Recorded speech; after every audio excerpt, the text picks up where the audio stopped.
When I was a child and I lived in the city, I dreamed of Alaska so far away.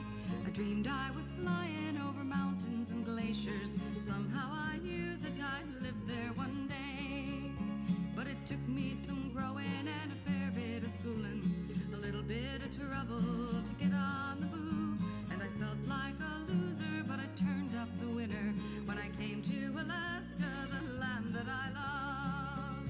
Oh, here's to Alaska, here's to the people, here's to the wild, and here's to the free. Here's to my life in a chosen country. Here's to Alaska and me. We're going to start our trip at Cut Bank, Montana. Cut Bank is a good place to start. Cut Bank is just 60 miles from Lethbridge, Canada. And we'll start our trip here at Cut Bank and go through customs at Lethbridge. Lethbridge is a full-service airport and has a flight service station and customs. There's the airport in sight. Lethbridge Customs wants 30 minutes prior notice on weekdays and 1 hour prior notice on weekends. And there's the phone number which I suggest you use. Here's to the people, here's to the wild, and here's to the free. Here's to my life in a chosen country. Here's to Alaska and me. We park by the flags, and here's a pan of the airport at Lethbridge. Let's talk about some custom tips when going through customs. You need your pilot's license, your medical certificate, your aircraft registration, a passport or picture ID, birth certificate for children, and your airworthiness certificate. You need your aircraft liability policy with coverage for Canada. No pistols are allowed in Canada. No assault weapons or automatics with 4+ shots in the clip are allowed. Put ADKIS on your flight plan. Use your radio to call ahead for customs coverage. Also call ahead using a phone credit card to have proof that you've notified customs. Now let's listen as we go through Canadian customs. We'll go through customs and all of that. Oh, yeah. So we'll be in here, I guess, about maybe 3 or 4 days, and then we're going to go into Alaska. Sure. And then we're going to come back to Whitehorse and then go to Skagway. Okay. Your video, is it just a personal one, or is it a commercial one? Or? We do videos and everything. Yeah, sure. Well, just aviation stuff. right. Lethbridge is a preferred port of entry for Alaska traffic because Lethbridge Customs is available between the hours of 8 o'clock in the morning and midnight. And if they get here first thing in the morning, they can hop on up past well into British Columbia and that. So yeah.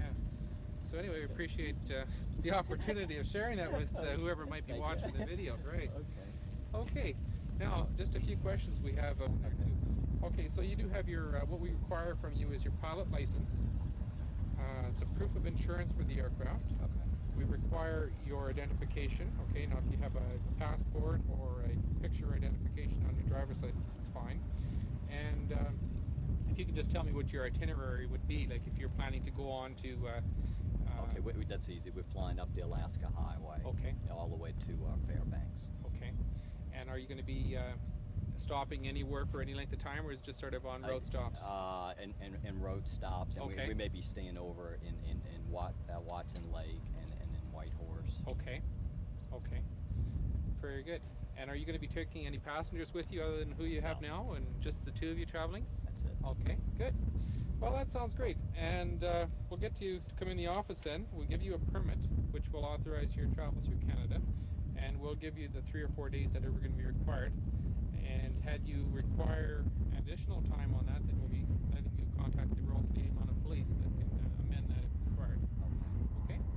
If we have to spend more time too, can we just get a customs guy like in Whitehorse or something? We don't have offices in some of those remote locations, so that's why we refer you to the Royal Canadian Mounted Police. There is customs in the port of entry into Alaska and coming back, and Edmonton and Calgary, of course, and that. So yeah. Okay, that's changed. Sure. The last time they had one in Whitehorse. We'll give you Whitehorse. We'll give you a card here as well that will give us our address here and phone number, and that in the event that you need to get a hold of us. Sometimes you get weathered in or mechanical or something like that, and okay. It's no big problem, of course, but it's And the big thing, or the thing we offer at this point in time, it's all free. Like, we don't charge you any entry fees or anything like that. I guess the Americans now do have a yearly registration of $25. Right. But right now we're all free, so. Okay. And I guess that's basically all we can offer you here. If you Okay, let me require get my aircraft policy. fuel thing. services or whatever, you can see that they stand by here, and you can offer you fuel right at the aircraft, whatever you require. So, good. Okay, do you need me to come in with Yeah, we'll have to come in the office then and get the the perfectly. Yeah.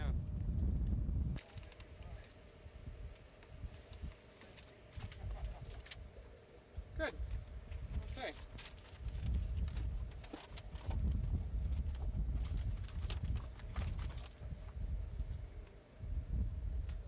That's good till July 12th. 95, eh? You're Glenn? Yeah, Glenn. Yeah, McGovern, yeah, it's effective Yeah. till the. Okay, yeah, 12, So that gives you enough 12, coverage. 12. Yeah. All right, good. Yeah. Perfectly. We did. It's December. Yeah. It's been renewed? It's been renewed, yeah. Oh, I got you. Renewed. Yeah, we do 12/7. That's Yeah. exactly right. Okay. Perfect. Yeah, because I know I bought the plane in December, so that's good. Remember that. No? Okay, if I could just see your passport, please. Okay. Did you wish that stamped today, or? That's fine. Okay. No or yes? It doesn't matter. Okay, fine. And this is your license here. I have a copy of it in our office here, and it just is your proof of entry into Canada at Lethbridge, Alberta. Now, the permit will make it valid for 3 days, which will give you basically enough time to get from here to your destination via the highway, and some grace period there too. But if you require it to be extended or what have you, if you have a mechanical problem or weathered in or whatever, you can report to the Royal Canadian Mounted Police or nearest customs agent that you find in the city there. Alternately, you can give me a phone call, and we can take care of that. Okay. And that permit should be kept handy with your aircraft. For example, if you're staying, in a city in Canada, and you lock your plane up, you should tape it to the window Okay. so that it's visible. And that basically just, proves that you've reported to customs and that you've, that you're cleared through Canada Customs. Okay. And it's not something you have to turn in when you leave or whatever. It's You just have to keep it posted. exactly, So you exactly. know you went through customs. Right. Any further questions? No, thank you very much. Okay. And our flight service station is available in the airport here, as is the weather office. Okay. And if you wish anything else in the terminal building, there's taxi service to town, and motels which are available here in town, of course. Okay. And we offer good services to all of our Very, tourists. very nice. Very Very good. Door down the way there. Okay. Away you go. Okay. Well, thank you very much. Thank you very Okay, much. take care. Thank you very Okay, much. thank you. Here's the Lethbridge Flying Club, which supplies fuel or any other services you may need. And there's also another FBO, Southern Aero Aviation, which can supply fuel and services, which is a new FBO in the field. Here's the Lethbridge Terminal Building, and there's a modern flight service station available inside. Now here we are on our way to Whitecourt, and we're passing over Calgary, Canada.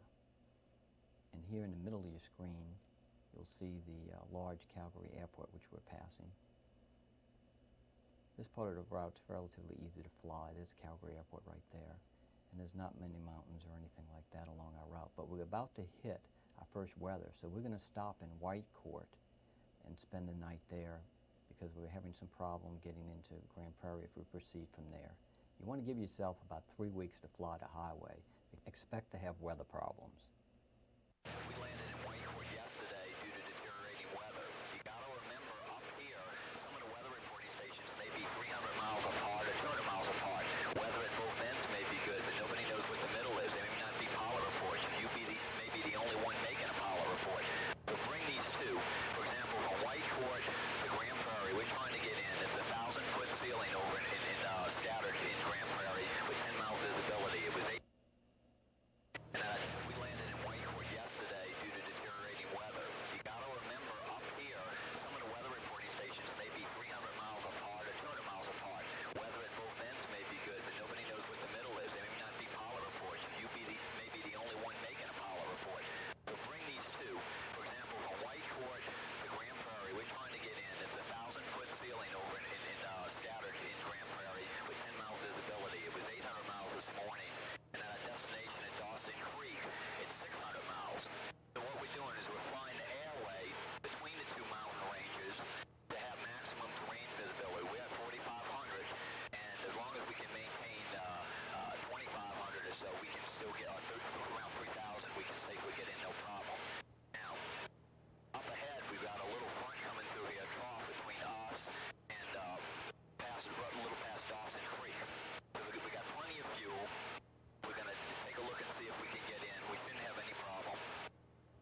Grand Prairie weather on the hour.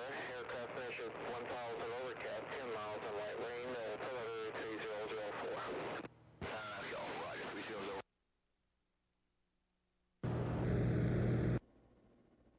Here we are approaching Grand Prairie. The other thing I would suggest is that you bring the instrument approach plates and charts, as they have a lot of good information on each airport, and it'll help you familiarize yourself with each airport. Although you're not going to use them, you're going to be flying VFR, it's helpful to have these additional maps and plates. Here we are in final at Grand Prairie, and the weather here is 1,000-foot overcast. It's supposed to improve a little better than this. The next destination, Dawson, still around 800 or less, so we're going to stop here and check the weather before proceeding on.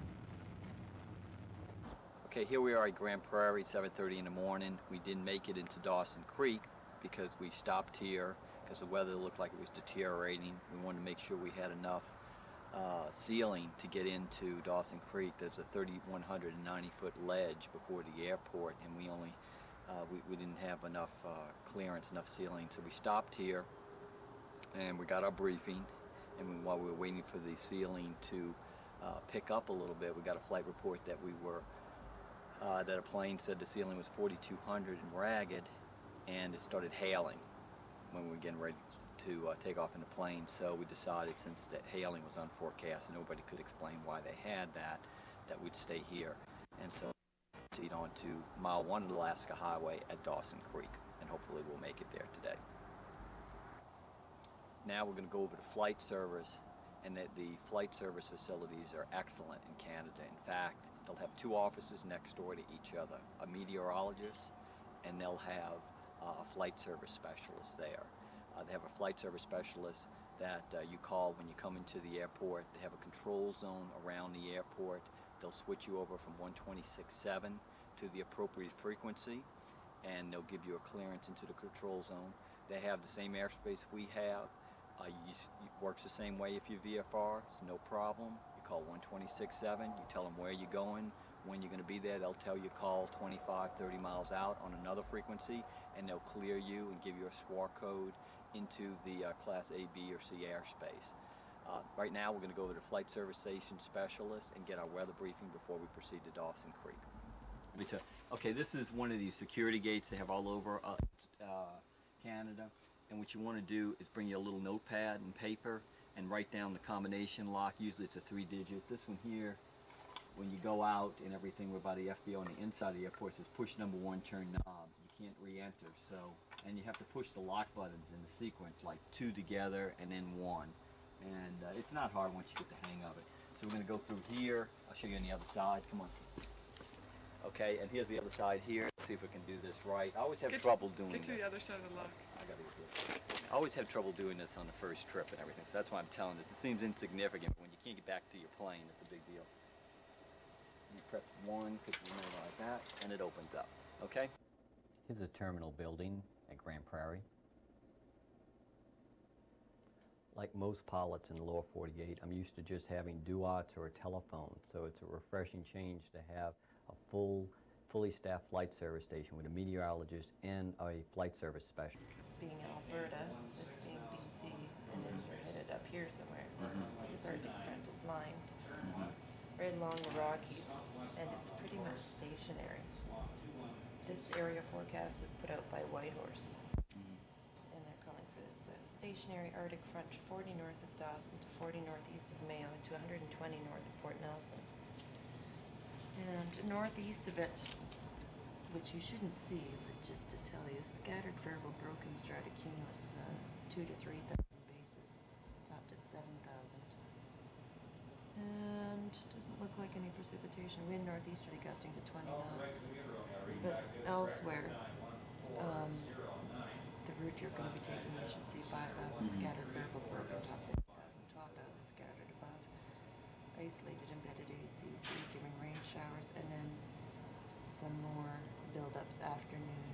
Q towering cumulus, topped at 18,000 rain showers and maybe some snow pellets, like we saw yesterday. Okay. But just scattered. scattered Is that or different than few. pea-size hail or something? Or Yeah, you that call would- those yeah. snow pellets pea-size hail? Well, that wasn't quite pea-size. That was just Okay. not even pea-sized. Okay. Here's a shot of Grand Prairie Airport in a little bit better weather. All of these airports were built during World War II for defense purposes, so they're all large. And as you can see, Grand Prairie is quite large, and all the airports along our route are going to be fairly large like this. And you're really flying between the mountains. It's not really mountain flying, except for maybe one section and returning by the trench. And as we fly along Dawson Creek, we'll see a Canadian airliner off our left. And here we are coming up on Dawson Creek Airport, and Dawson Creek is the beginning of the Alaska Highway.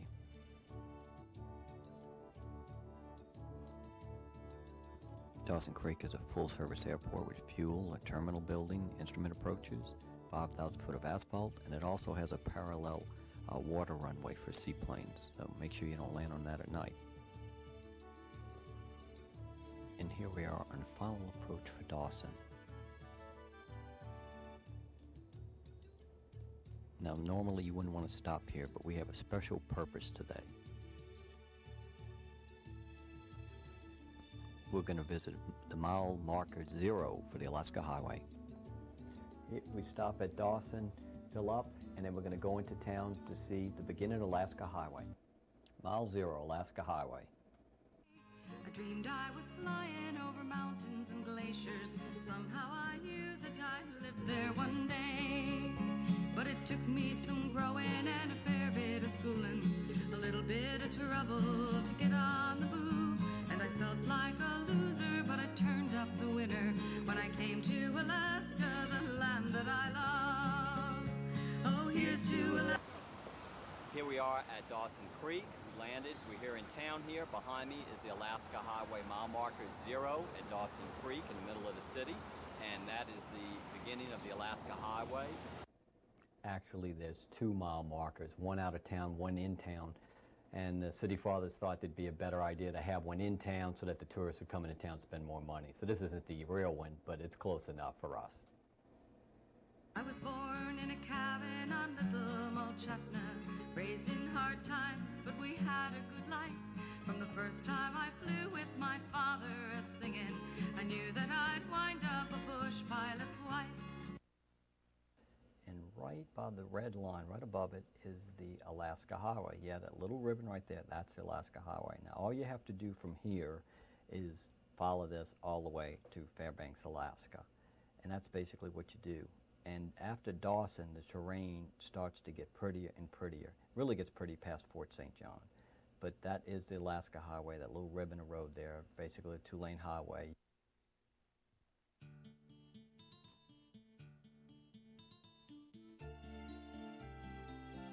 What I like to do when I fly the highway is keep it under my left side and just take my time and go along and follow it with my map,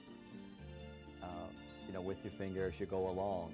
And that way, if there's traffic coming the opposite way, usually they'll be on the right side of the highway too, and you can follow it. And you want to be very careful because there's roads intersecting the highway. You don't want to pick up one of those roads and go the wrong way. You also want to make a little VFR log, and with your direction, magnetic compass direction for each leg of the flight. Remember, as you go along, the variation is going to be increasing. It's going to be in excess of 27 degrees, 28 degrees or so. But there's nothing difficult to doing it. Just want to give yourself time and don't push the weather and enjoy the sights.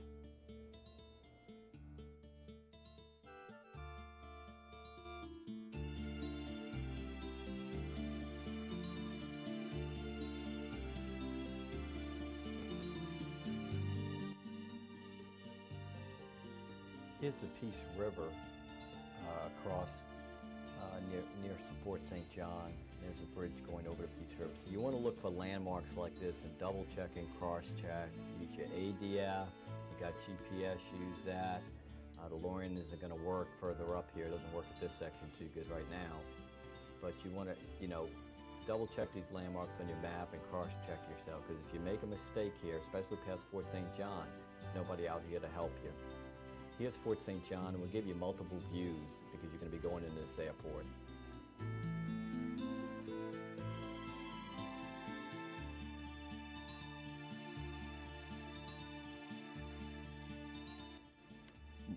Here's Fort St. John Airport. We're going to give you multiple views there. All these airports are very large and pretty good facilities. Like I said, they were built to ferry aircraft and people across Canada up until Alaska to defend Alaska. In World War II, there was this fear that the Japanese were going to attack Alaska. In fact, they did attack some of the islands. There were some battles there. One of the things you want to remember flying in Canada is no night VFR, but that's not a problem because it doesn't get dark till 11 or 12 o'clock at night anyway.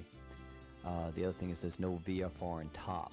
The other thing is there's ABC, ICAO type airspace, but guess what? It's not exactly the same. They have the same designation letters, but it's not exactly the same. But that's not really a problem because we're going to go over radio procedures and what to do, when you call in, and it's not a problem.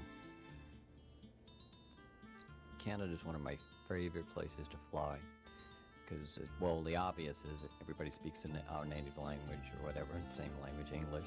The other thing is all the people at flight service and customs are very professional, very dedicated servants, and they'll bend over backwards to help you, and they really do an excellent job. And I've never met anybody in customs or flight service or whatever, that wasn't really trying to help you and being very, very friendly.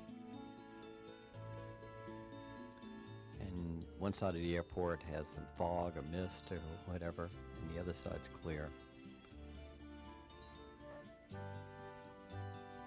Sort of has a surrealistic look to it. Of course, if it did turn IFR, then you would be glad that you had your approach plates in charge like we told you to carry.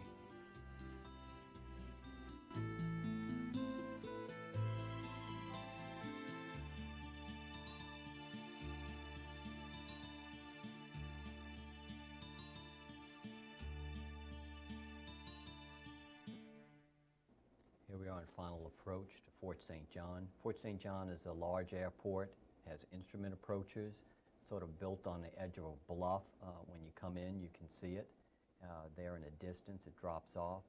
It's a full-service airport with all the facilities, everything you could want.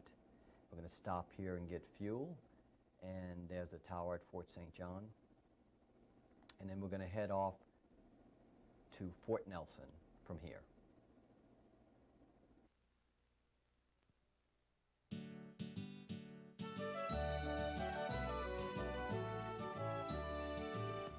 Let me mention one thing too that was touched on before. There is a $25 charge for a custom sticker that you purchase from U.S. Customs. It's like a user fee. You can purchase it before you come here, or you can purchase it at Northway or anywhere else at Customs.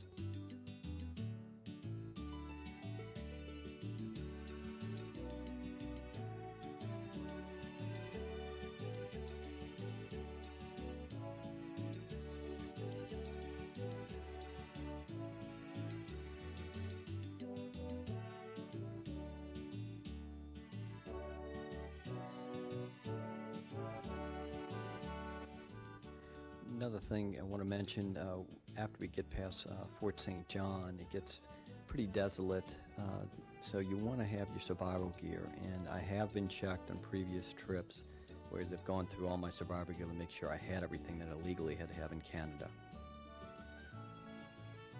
One of the things you want to make sure, and I've seen people make a mistake inadvertently, is on your survival gear, make sure you don't have anything that violates other Canadian regulations. For example, bear mace or any type of mace is generally not allowed. They do allow bear repellent, but since it may go off in the cabin, most of these are cayenne pepper and mace combinations. I don't know why you'd want to carry that in an airplane. It's dangerous. They have had instances where 135 carriers where backpackers have one of these things and they go off in the air, and in a closed cockpit could be pretty serious. Also, the research has shown that this is not always effective, especially for some reason less so on black bears. So that's something for you to consider.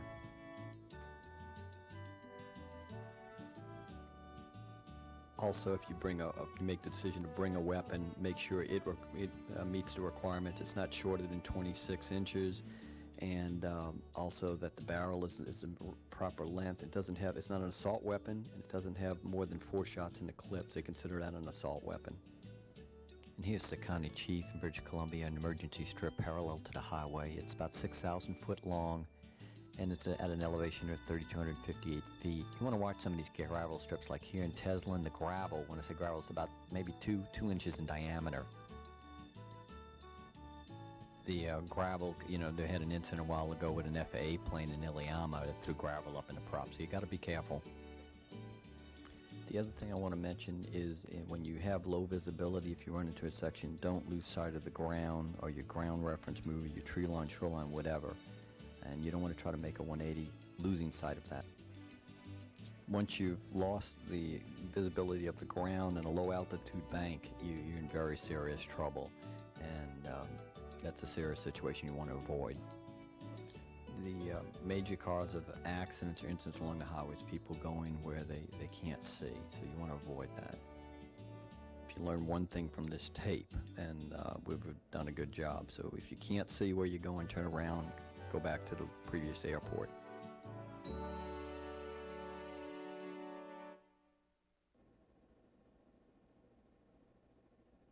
You can see in these shots why you need emergency gear when flying in Alaska. There's a Prophet River and a Prophet River airstrip right there. And we're going to continue on to Fort Nelson. Fort Nelson's a very large airport with all facilities. Here's Fort Nelson, British Columbia, a large airport with full services and instrument approaches. We're going to stop at Fort Nelson and spend the night here, fuel up, and then proceed on along the Alaska Highway. Fort Nelson is located on the Nelson River, has a VOR nearby, and it's pretty easy to find. It's a very large airport. There's a flight service station person on the airport that stays in the tower, and his fuel and any services you needed are available.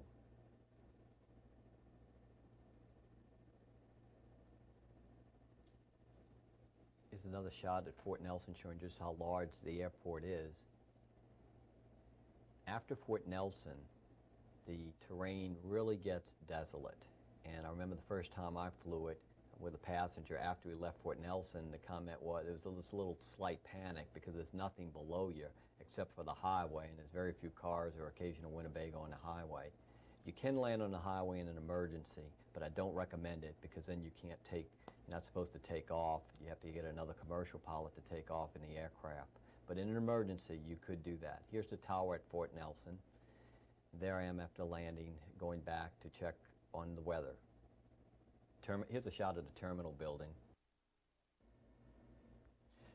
Next, we take off from Fort Nelson, and we head along the Alaska Highway toward Watson Lake. But we have to go through the passes. And the next pass that we're going to enter is Steamboat Pass. And at this point here, we're going to learn a valuable lesson in flying the highway.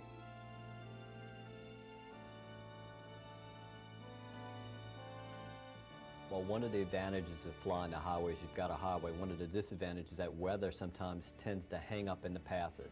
Today we have no PRAIRIE along our route. The easiest route to fly from Fort Nelson to Watson Lake is directly across the airway. The disadvantage is there's nothing out there. There's no place to land. There's just a lot of trees. But the weather is usually considerably better. Many people in publications recommend the airway route. My suggestion is to always land at Fort Nelson, fill up before continuing on from this point. Then, if you want to fly the highway, fly it, and if not, you can always return to Fort Nelson or fly a route back ways across to join with the airway and continue from there. The point is, you always want to have plenty of reserves when flying this route. If you don't have any mountain flying experience or have less than 500 hours or don't have the experience dealing with turbulence in mountains, I would suggest you take the airway route. Otherwise, you can try the highway route. As we continue along, the highway section will get tighter and tighter and closer to the mountains till you'll get extremely close. You want to have good visibility. Don't ever, and I can't say this too often, most of the accidents along the highway are by people going into passes where they can't see the other side. Do not go into a pass along the highway unless you can see where you're going. If in doubt, turn around. Once we've had 2 accidents while we're up there from people going in the passes with practically 0 visibility, and guess what? They didn't make it. Very few accidents along the highway are from mechanical. Most of them are due to poor judgment and proceeding conditions that are not suitable for flight. There's reports of bad weather in the area. In the mountain passes, it's going to be magnified, as you can see here. Here we are, and there's blowing snow and ice. This definitely does not look good. The mountaintops and the surrounding area are obscured, and we're beginning to lose sight of the highway below us.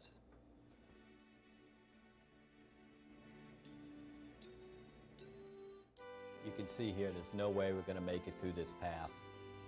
As you can see, that there's just no way we're going to make it through this pass, so we're going to turn around here and go back to Fort Nelson. And so that's the way it is. You want to have plenty of reserves, and you want to be flexible when flying along the highway. A lot of people try to go through these passes, and guess what? They don't make it. So we're not going to be that way. We're going to turn around and go back and head back to Fort Nelson, and we'll try it again tomorrow morning, hopefully. So you got to just be aware of the weather, and if it's bad, don't be afraid to turn back. That's what we're going to do today. So just be flexible, turn around if it turns bad. Don't push it. Give yourself plenty of time.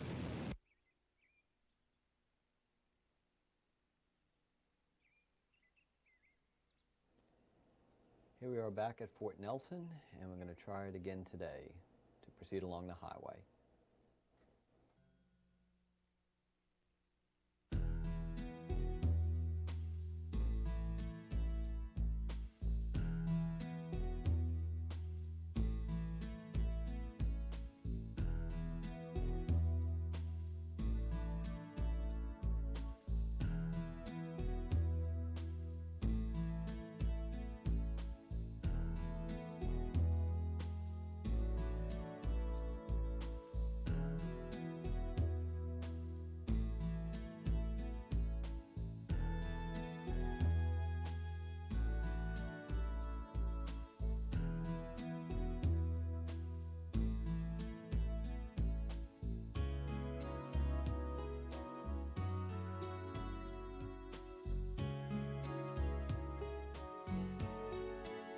Trickiest part of flying the highway area, and a decision has to be made here between Fort Nelson and over here at Whitehorse. You have to touch Whitehorse. Whitehorse here. You can fly the airway. You got good VOR coverage. You could fly straight, going now 265-degree heading from Fort Nelson, and fly the airway along here. And there's a valley in here with water running through it. Some VFR pilots stick with the river and fly through here and fly that way. Or you could just stay on the airway if you can get up to about 6,000 feet or so. And you can do it that way. 6,500 feet would be a piece of cake. There's one disadvantage. There's no place to land anywhere along that route. There's trees, it's rugged terrain. When you get before Fort Nelson, remember, you legally need to carry survival gear aboard, and this is why. But there's nothing out there. There's no airports anywhere near there to divert to. So you either have to land at Fort Nelson, or you're going to have to land at over here at Watson Lake. Now, the other tricky thing about Watson Lake, they used to have a flight service station there with a live flight service station person there to talk to. Now it's just remoted, and there's an AWAS. And the AWAS, well, it's an AWAS. It's not always completely accurate. So you're going to have to check your weather in the air, and you're not going to have anything. You be leery of whatever that AWAS says at Watson Lake. There's a lake right nearby there, and sometimes they get fog in there, and the AWAS will show clear when there's some fog, or vice versa. Now, so you say, well, why don't you stick with the highway? Well, you can, and we're going to try to do that today. We tried to do it yesterday, and we didn't make it through there. They had about maybe 5 or 6 planes went through there. We were the only ones that tried to fly the highway. This is the 3rd time going through here. I've flown it 1 time, and 1 time I just flew the airway. If you fly the highway, you got a highway under you. There's some airports, such as right here by Toad River, and that you can land at, and over here at Liard River, there's some gravel. They're pretty large gravel strips you can land in. The problem is there's about 4 passes. Steamboat Pass right here, which we couldn't get through yesterday. It was just impossible. It was blowing snow and pea ice, they call it. We call it hail. Where I'm from, they call it pea ice up here. And there's another, and you gotta maintain at least 3,500 foot through that pass. And what happens is the weather's, it's like the Bernoulli effect or something. The clouds get stuck in these passes, and the weather gathers around the mountains. See, because where the highway goes along here, it's right in the foothills. Well, it's not in the foothills. It's in the Rocky Mountains and everything here. And I guess they built the highway because they would have to build so many bridges over this area. But the terrain rises, and it rises in each one of these passes as you go along. So you can go down here. Steamboat is a problem area. You may have PRAIRIE in there. You may not today. Say, for example, we don't have any and everything necessarily. But the weather, if you're going to do this, only do it early in the morning like we're doing. The next one, Summit Lake, you need 4,266 feet to get through there at least. And then over here, you go by Toad River. There's a weather reporting station there. Here by Provincial Park, there's another pass right there. You need to get at least 3,600 to get through there. Then you got Mucho Lake here. You go around and you keep going through here, and you by the Liard River, and you keep going around here, and that's it. And if you make it through there, you're home free to Watson Lake. But like I said, these passes by Steamboat and by Summit Lake and by Provincial Park, you need to have a good amount of altitude to get through there. And unfortunately, most of the time the clouds are building up in there, so you can't get above it. And remember, we're in Canada. You can't go over the top. Don't even try it. And it's illegal because you can't go over the top VFR. You say, well, you can just go around it. Well, some of the passes, but for example, by, let's take this one by Provincial Park, or by this one by Summit Lake. There's Mount St. George right there, 7,479 feet. And what happens in these mountains, usually the tops of the mountains are obscured, so you can't climb above it and make it safely. You're going to have to turn back. If you want to fly the highway like we're doing, why don't you do what we're going to do today? Get a good briefing, talk to the flight service station person, tell them, okay, we're going to go here and make position reports at each pass, and what we're going to do, if it's like, for example, if it's not good at Steamboat, we're going to backtrack, go through this little valley right here, and we'll pick up the airway and then just fly in that way and everything. But most people don't fly this route. Most of the publications don't recommend flying this route. It's really tight in here. You really got to see really well. It's a little bit rough on passengers because you're going to get turbulence in these passes, even on a clear day, and you're going to have to crank the plane over pretty hard in some of these passes. But I tell you one thing, it is gorgeous. On a good day going through here, it's much more scenic than just flying along here with the trees and everything. One advantage of flying the airway, you may see some wildlife or bears, a moose or something over there if you know what you're looking for. But you know, so it's a trade-off. It's a trade-off and everything. Generally, if you're not, what I would recommend, if you're not experienced in mountain flying, if you've never done it, take the airway. Take the airway. You're not going to run into any mountains or anything. You're going to be out of most of the weather, and you might want to do that. But as long as you know the risks and you balance them, you can make the right decision for you. We're going to try to get through Steamboat and Summit again today. And we checked the PRAIRIE, and no one else is trying it along the highway like us. Everybody is taking the airway today, which should tell us something. The terrain just gets prettier and prettier along this section. One of the advantages of the airway route is it is shorter too, and there's less weather.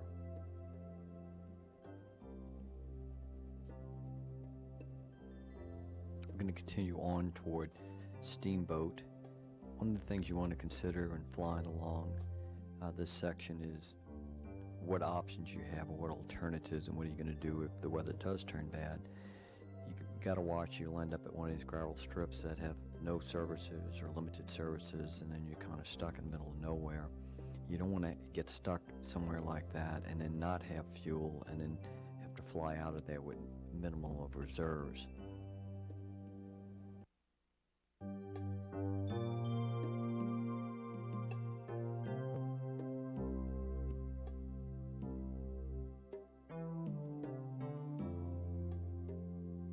as you can see, the mountains are getting closer, tighter in on the highway, and the scenery gets more spectacular from here on in. Every time I make one of these trips, even after you go through the 6,000 or 8,000 miles flying around Alaska and maybe getting stuck in Whitehorse due to icing, or getting stuck somewhere else for a day or two, and after it's all said and done, flying all over the place and trying to see too many things with not enough time, even after you get tired or something, or making a long trip like this, when I leave and think about all the fun I've had on some previous trip and all the things I've seen, I always wonder or start to worry, can I come back again? Because every pilot should go to Alaska. Everybody should make a trip like this, and if you follow the basic rules, you can do it safely. But it's almost like a religious experience going to Alaska. And we haven't even seen the best parts yet, because we're just going through the Yukon. But it's a wonderful thing. You can do it safely as long as you follow the rules that we're laying out and use your common sense.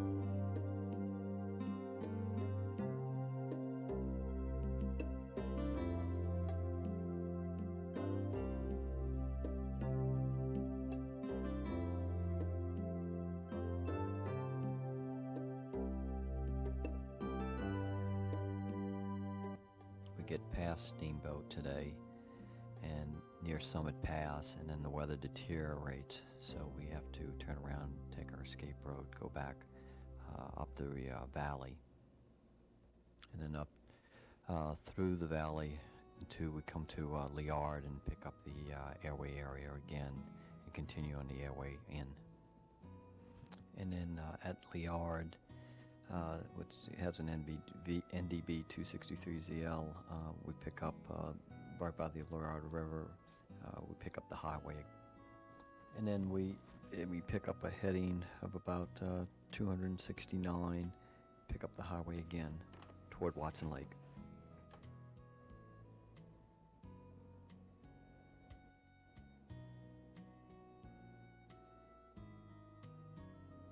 From here, you just continue to follow the highway to Watson Lake.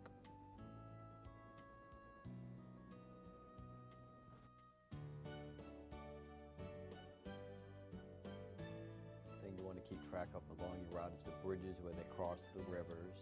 It's a good landmark.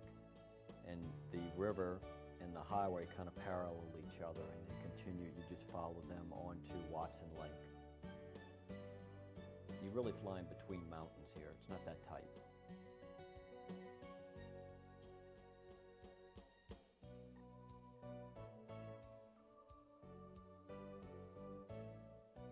There's the Liard River right there, and you just follow that, and that winds alongside of the route that we'll be flying. You've got the highway and the Liard River to be following. So it's pretty easy to navigate in this area. And the scenery gets better and better.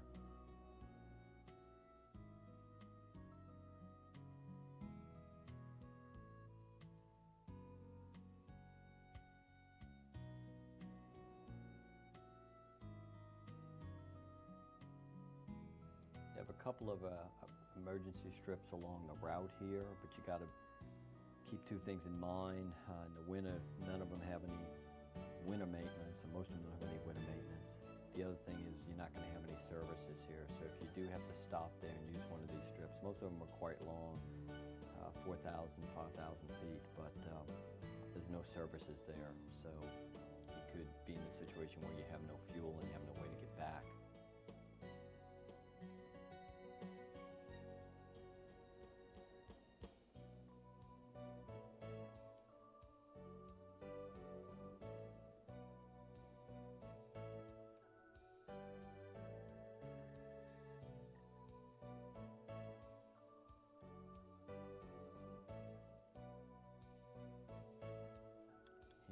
shot of the Liard River that winds away, and on the side of the highway as you go into Watson Lake.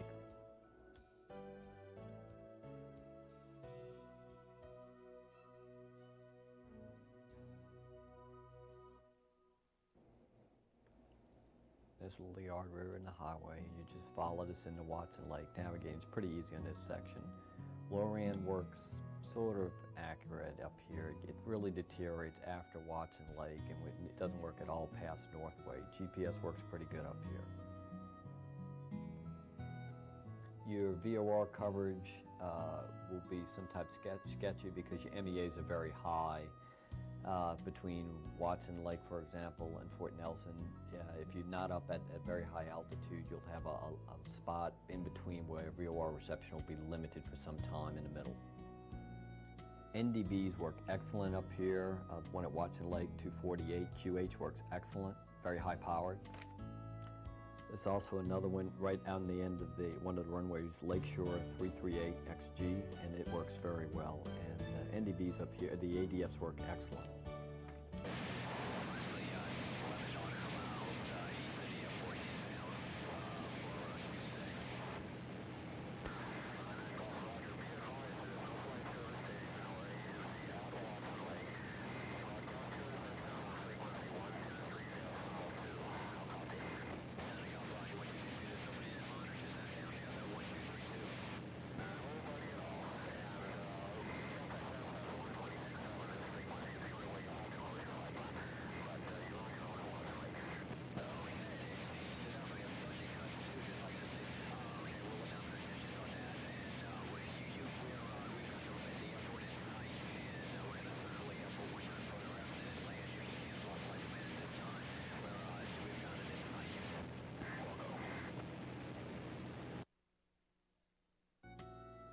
I don't know how much of that you could get, but I wanted to try to give you a little piece of an actual report.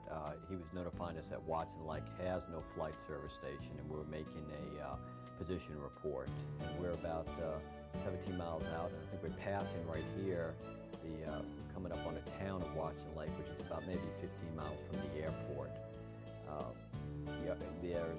I understand that they may have one during the summer months, June, July, August, a flight service station to tend there, so you want to check on that.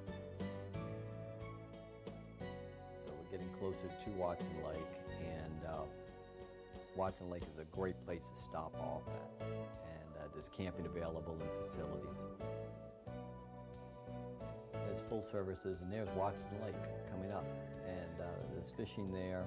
A little bit far to go into town from Watson Lake, so you're really better off trying to camp there. Also, bring camping gear with you on the trip. It takes the pressure off of you, to have to get somewhere, I think. There's no flight service attendant there. Nobody comes back to us on 123.2, so therefore we make our reports as we circle the airport and announce our landing. Watson Lake has this big lake by it. A lot of times early in the morning there'll be fog. Usually it burns off later in the day. There's no real big obstructions around Watson Lake, except on the northeast side of the airport. There's a 3,500-foot ledge over there. Airport's about 2,200-foot elevation, but it's pretty clear around there. It's pretty easy to get into. You want to be careful going in here. There's also a seaplane base at Watson Lake, and it's very close by the airport, so you want to have that in consideration and watch for traffic, especially seaplane traffic. Here's another shot of Watson Lake, and the town is in the upper right-hand part of the screen there. They have complete camping facilities at Watson Lake with some enclosed facilities and stoves, firewood, rough outhouses, that sort of thing. The only thing bad, if you want to go into town or stay into town rather than camping, it's about 15-20 Canadian dollars to take a cab into town. It's about maybe 15 miles into town or more. So the town is quite pretty far away. The lake around there is supposed to have fairly good fishing, and there's fishing charters available. Every time I come to Watson Lake, they've improved the camping facilities there. It's also a scheduled airline that comes in there periodically. The shot of old 99 Gulf there parked on the side, and we're going to stop here to have lunch and then continue on. Show you a pan of the camping areas here. My favorite thing about coming here all the time, there's a little gazebo or whatever over there that's got a big stove in it. And everybody writes their initials in the beams of the ceiling over there, and there's a number of places there where you can cook, like barbecue pits built outside. It's also pretty crude, but restroom facilities out there, basically outhouses, trash cans. There's Watson Lake in the background there. See the clouds forming back there.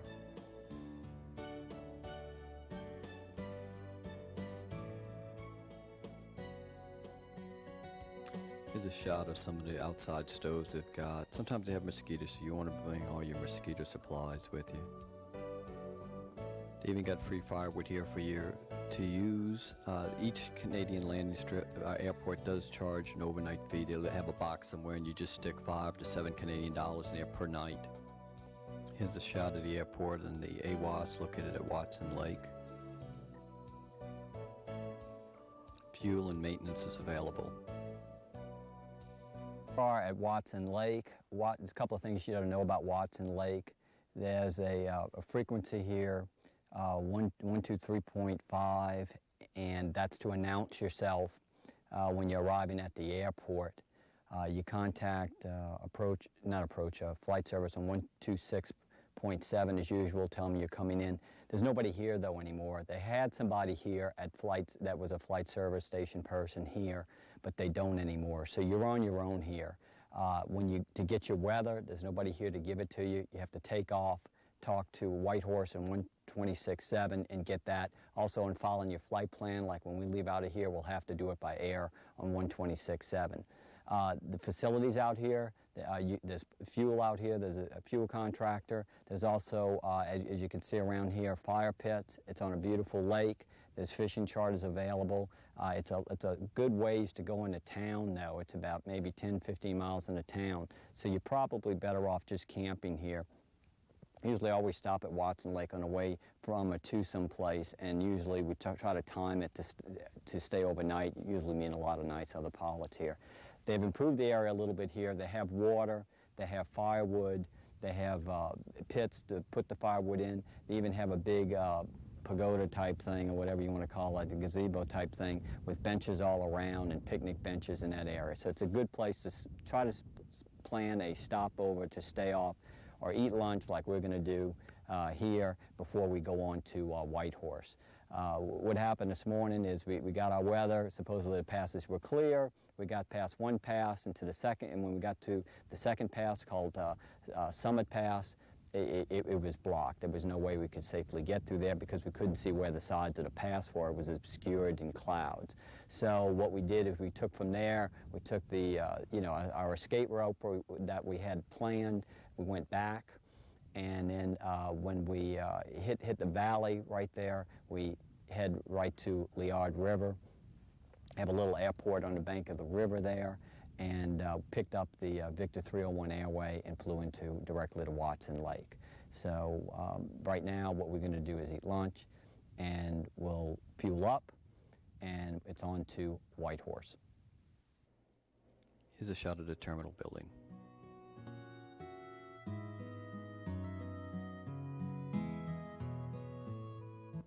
Now we're going to leave Watson Lake, and we're going to work our way toward Northway.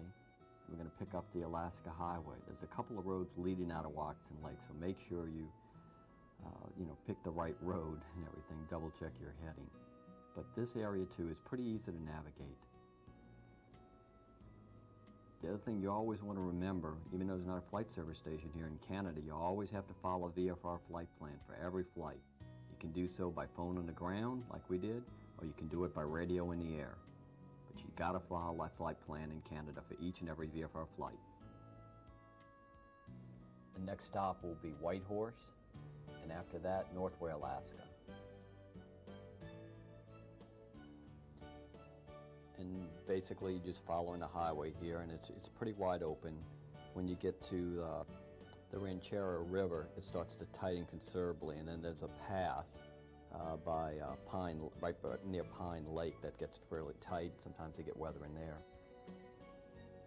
And then it's on to Swan Lake, and then you're pretty much home free there.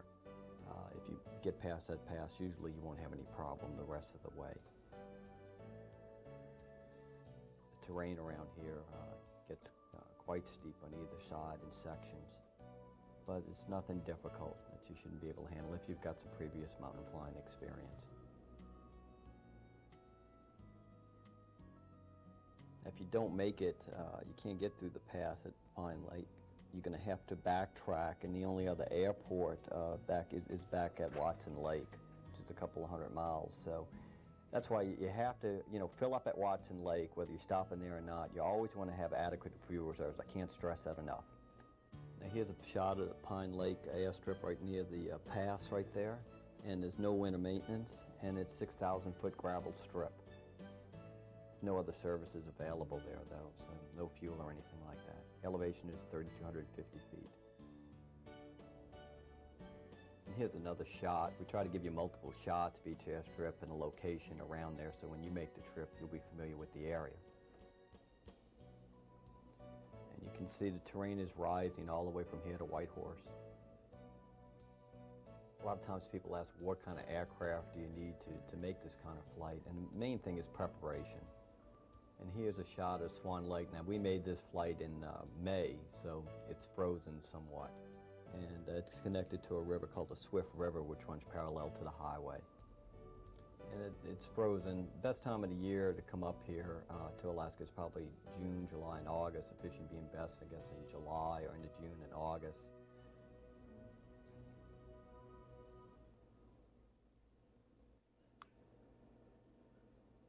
And here we're coming up, you can see Teslin Airport and Teslin Lake in the background, which is fairly large. Teslin allows camping and has a flight service attendant on duty there. It's also a high-powered NDB on 269 ZW, which you should use as a cross-check in your navigation. Teslin Airport's 5,500 foot long, rather large gravel, so be careful going in there, and it's 2,313 elevation. And there's a shot back there of Teslin behind us, and here's in Farnborough, Teslin. You can see how the highway parallels the lake. There's Squaga Lake, and they have an airstrip there. And you want to make sure you take the right road here, because you don't want to take the Canole Road, which runs north by mistake. Here's Marsh Lake. So we go along the Alaska Highway, and we're getting closer and closer to Whitehorse. One thing you want to do is make your position reports along here. Usually when you get near Teslin, you can make one. You may have a problem near Squaga area sometimes. It depends on the altitude that you can fly at. The MEAs are all very high up here. And you're talking about in excess of 10, 11,000 feet, sometimes 14,000 feet over here for the Mocha. So if you're flying at lower altitudes to see the sights or whatever because of ceiling, you may not be in constant communication, but the communications is pretty well done here. And like I said, you can definitely make contact at the end of Marsh Lake with Teslin, no problem, and make your position reports along there. You always want to make your position reports because guess what? You're out on your own out here, and if you do go down somewhere, it's going to take a while to find you. You're talking about big country out here. It's a lot different than the 48. And as we go along Marsh Lake, at the end of Marsh Lake, we're going to come up to a dam, and that's our reporting point for Whitehorse. We're going to give them a call on 122.5, the tower over there. And there's a VOR at Whitehorse, and there's an excellent NDB 302 XY NDB high power to help you get in there. Generally, just follow the highway. And here's the dam, the reporting point that I was talking about that's commonly used. And I suggest you make a call at the tower when you hit this point here, and this is pretty easy to pick out here. So we've been very close to Whitehorse.